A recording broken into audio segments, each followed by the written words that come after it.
இந்த தமிழை வளர்க்கிறீர்கள். இப்போ பேசினார் முன்னால் பேசினாரு, சோழர்கள் வளர்த்தார்கள். சோழர்கள் தமிழை வளர்த்தார்கள். எங்க போனாலும் பிரதமர் தமிழ்நாட்டுக்கு வர்றாங்க, தமிழ்நாட்டுக்கு வந்து தமிழ்ல பேசுறார், திருக்குறள் பேசுறார்.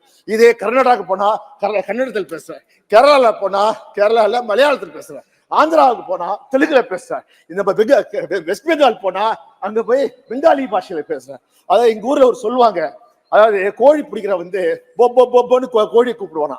கோழி நினைக்குமா, ஆஹா நம்ம மாதிரி பேசுறானே நமக்கு நண்பர்னு நினைப்பான். அவனுக்கு தெரியும், அப்பதான் தெரியுமா அவன் கோழியை வறுத்து சாப்பிடுவதற்காக அந்த கோழி பாஷையில பேசினான் என்பது. அதே போலதான் இங்க நடந்து கொண்டிருக்கிறது. அதே போல் பார்க்கிறேன். குறிப்பாக நான் கேட்பது, இந்த பெர்ஃபார்மன்ஸ் ப்ரொடக்ஷன் லிங்க் ஸ்கீம் என்ற ஸ்கீமை நீங்கள் வைத்திருக்கிறீர்கள். இந்த ஸ்கீம் மூலமாக பயன்பெறுகள் யார் என்றால் பணக்கார முதலாளிகள் தான்.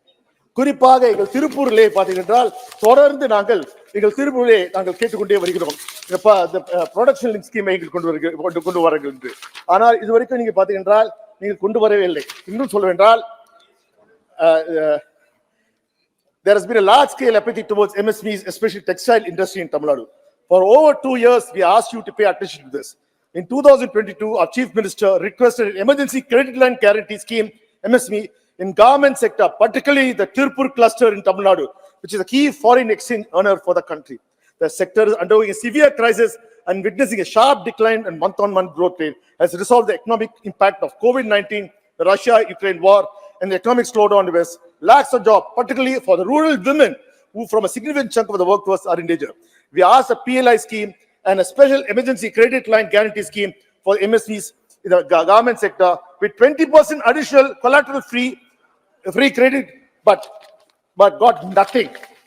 Last month, the Textile Mill Association submitted a joint memorandum to Union Finance Minister seeking extension of 1-year moratorium for repayment of the principal amount, conversion of 3-year loans under the emergency credit line guarantee scheme into 6 years term loans, and extension of necessary financial assistance to reduce the stress of working capital.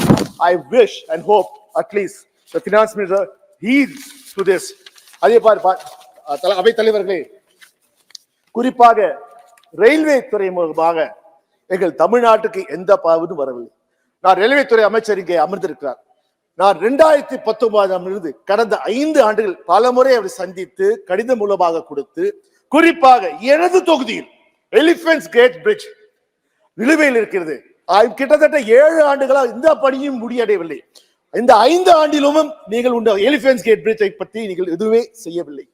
இப்படியாவது இனியாவது நீங்க இந்த elephant bridge செய்வீர்கள், தமிழ்நாட்டுக்கு அது குறிப்பாக சென்னைக்கு தேவையான இதை செய்வீர்கள் நம்புகிறேன்.